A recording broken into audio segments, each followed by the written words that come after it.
Wait মানে অপেক্ষা করা। উই ওয়েট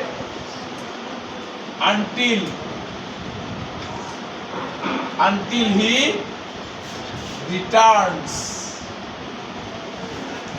দুটা ভার্ব আছে না নাই?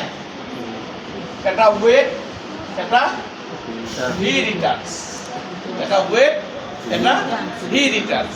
গতিকে মই অলপ আগত কৈ গৈছোঁ কণ্ডিশ্যনেল চেণ্টেন্সত দুটা ভাৰ্ব থাকে, এটা ভাৰ্ব কাৰেকশ্যন কৰি দিয়া থাকে, আনটো ভাৰ্ব কাৰেকশ্যন কৰিব লাগে। গতিকে কাৰেকশ্যন কৰি দিয়া ভাৰ্বটো দেখি আমি এইটো ভাৰ্ব দেখি আমি এইটো ভাৰ্ব কৰিম। গতিকে হি ৰিটাৰ্ণছ কি টেন্স? কি টেন্সত আছে? জোৰে কোৱা। Very good. তেনেহ'লে ৱেট, এই ৱেট, উই ৱেট আনটিল, এইটো ক'ত যাব? Very good, very good, very good. তেনেহ'লে এইটো হ'ব উই ৱেট। ভাল ভাল বস্তু এটা শিকিলা জানা। তেনেহ'লে ক'ব উই শ্বেল ৱেট। উইল নাইবা শ্বেল আহিব, উই শ্বেল ৱেট। আৰু সৰু এটা কথা কৈ থৈছোঁ সকলোকে, উইল শ্বেল। উইল শ্বেলৰ পিছত সদায় ভাৰ্ব ওৱান।